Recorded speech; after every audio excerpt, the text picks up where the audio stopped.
kwentong ito ay tungkol sa isang bisita sa kasal sa lugar ng Palawan na walang awang ginawang handa. Sino ang kaawa-awang biktima na ito at bakit ito ginawa sa kanya? Welcome to Tagalog Story Files. Kung ikaw ay mahilig sa kwentong krimen, katatakutan, trivias at general knowledge ay huwag kalimutang mag-follow at mag-subscribe. Ang kasal ay isa sa pinaka-importanteng pangyayari sa buhay ng isang tao. Kaya naman ito ay pinaghahandaang maigi bago pa man maganap. Normal sa ating mga Pilipino ang mag-imbita ng mga kamag-anak at mga kaibigan para matunghayan ang selebrasyon ng pag-iisang dibdib ng dalawang taong nagmamahalan. Ngunit sa isa sanang masayang kasalan na naganap sa Palawan, ay nauwi sa trahedya dahil sa kahindik-hindik na pangyayaring naganap na ginawa ni Eladio Baule. Ang bayan ng Nara sa Palawan ay isang maliit at tahimik na bayan. Mayroong magagandang tanawin at likas na yaman dito tulad ng mga kabundukan, beach at mga natural springs. Kaya naman balak sana itong gawin na isang ecotourism destination. Ngunit imbis na ito ay maging atraksyon sa mga turista, ito ay sumikat dahil sa isang kaso ng karumal-dumal na kanibalismo na gumulat sa buong Pilipinas. Si Eladio Baule ay isang magsasaka sa bayan ng Nara sa Palawan. Siya ay 47 years old nang mangyari ang krimen.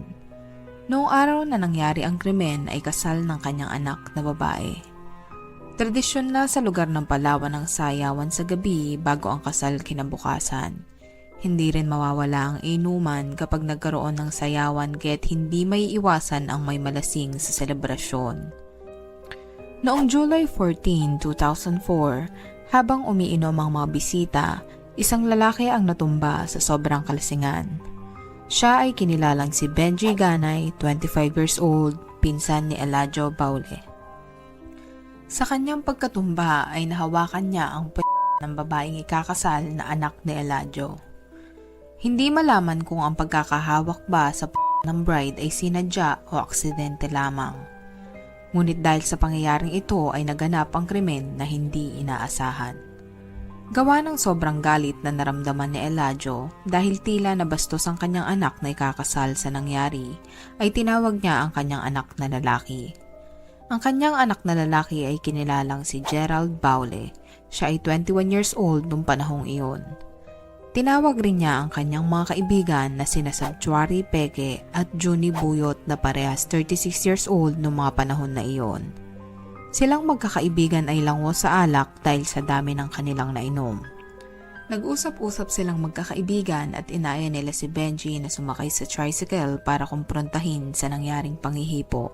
Nang sumakay si Benji ay dinala nila ito sa isang liblib na lugar sa bayan ng Nara.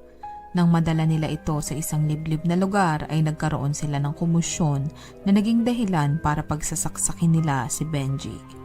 Dahil sa napakaraming saksak na natamo ni Benji, siya ay binawian ng buhay. Ngunit hindi pa nakontento ang magkakaibigang sina Eladio kahit patay na si Benji. Kumuha sila ng mga dahon ng nyog at kerosene at sinimulang silaban ang katawan ni Benji na tila nagkakatay lamang sila ng baboy. Pinagpuputol nila ang katawan ng biktima.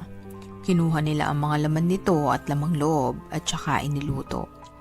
Ang mga buto naman ng biktima ay itinapon nila sa creek sa paniniwalang matatangay ito ng tubig kapag umulan.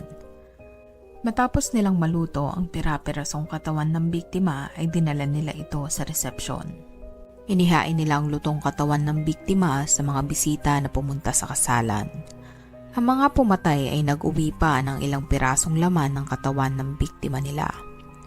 Inihain nila ito sa kanilang mga kaibigan at pinagpiestahan nila ito sa pag-aakalang karne lamang iyon ng baboy.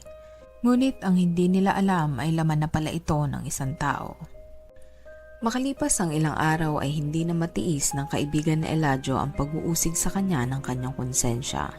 Kaya't sumuko si Junie Buyot sa kanilang barangay at umamin sa ginawang pagpatay at pagkat sa katawan ni Benji. Sinamahan ng kapitan ng kanilang barangay si Junie para pumunta sa police station at doon niya isinalaysay ang kanyang kwento. Ayon kay Junie ay pinilit siyang kumain ni Eladio ng laman ni Benji. Sa sobrang pandidiri ay sinukan niya umano ito ngunit tinutukan siya na Eladio ng kutsilyo para lunukin ito. Dagdag pa ni Junie, nang dalin umano nila ang nalutong katawan ni Benji ay inihain nila ito at ipinakain sa mga bisita. Maari umanong dahil sa kalasingan kahit hindi na nila alam kung ano ang kinakain nila. Kumalat ang balitang iyon sa kanilang lugar. Hindi makapaniwala ang mga taga roon na magagawa ng mga sospek ang karumal-dumal na pagpatay kay Benji dahil ayon sa kanila ay mga normal na mamamayan ng mga ito sa kanilang lugar. Ang pagpatay kay Benji ay ang kauna-unahang kaso ng kanibalismo sa bayan ng Nara.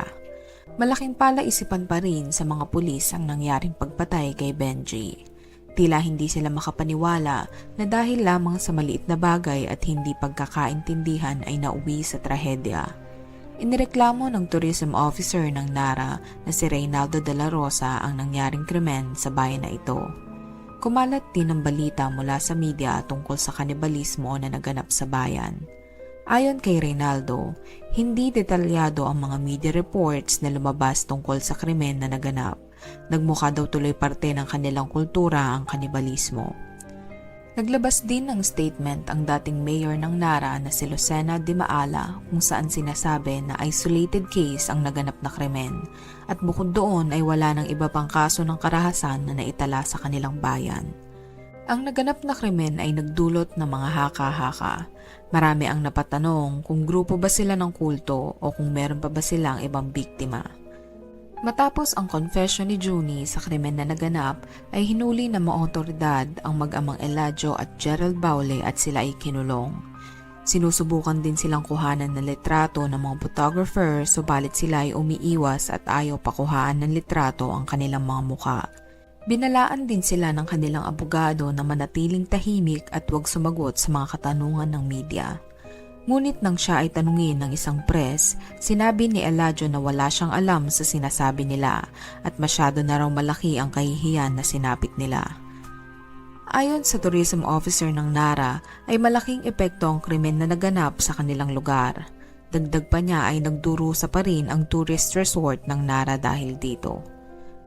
Malapit na raw sana nilang isulong ang step-up promotion para sa kanilang mga beach, waterfalls, hot spring at mountain trekking. Kinakailangan daw nilang baguhin ang kanilang strategy para matanggal ang bad publicity na dinulot ng krimen. Malaking epekto rin ang nangyari sa mga mamamayan ng Nara. Maraming tao daw ang nagsasabi na ang mga tao sa bayan ng Nara ay cannibals.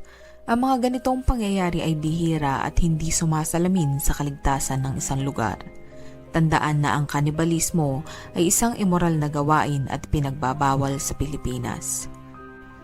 At ang kaso na ito ay masasabing isang isolated case at hindi makakabawas sa likas na ganda ng bayan ng Nara. Ikaw, ano ang masasabi mo sa kasong ito? At ano ang mararamdaman mo kung ikaw ay isa sa mga bisita sa nasabing kasal? Kung may mga kaso kayong gustong itampok sa ating channel ay huwag mag-atubiling i-comment ito. At kung nagustuhan mo ang video na ito ay huwag kalimutang mag-like at mag-subscribe. Huwag din kalimutang i-on ang notification bell para maging updated ka sa mga bago naming videos. Thank you for watching.